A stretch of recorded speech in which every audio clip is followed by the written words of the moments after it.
आप तो केवल 10 हैं। 11वीं सुहागन कहाँ है? सवी बप्पा के सामने अपनी दुख तकलीफ लिए खड़ी है और उसके आंखों से आंसू की धारा तो जैसे रुकने का नाम ही नहीं ले रही।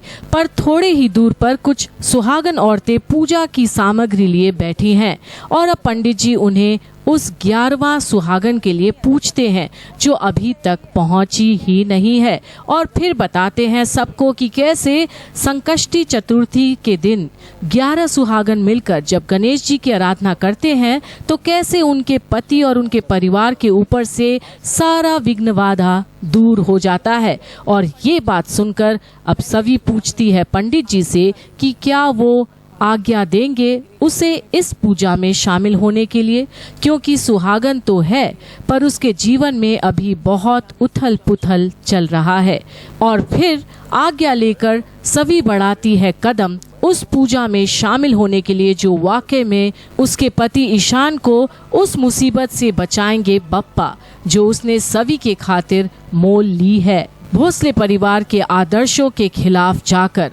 तो क्या अब सभी अनजाने में ही सही पर ईशान के हर मुसीबत के सामने दीवार बनकर खड़ी होगी, क्योंकि जहां एक तरफ दोनों मिलते हैं गार्डन में और सभी ईशान को आजाद करना चाहती है उसके बंधन से, वहीं पर अब सभी अचानक किसी निशानेबाज को देखती है पेड़ के पीछे और तभी ईशान को बचाने के खातिर खुद खा लेती है गोली।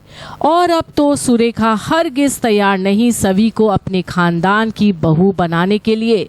पर अब सभी का क्या होगा? क्या ईशान सभी की हर मोड़ पर करेगा रक्षा? और आइए हम आपको ये भी बताते चले कि निशिकांत अब खेलेगा एक नया खेल अक्का साहिब के खेलने पर।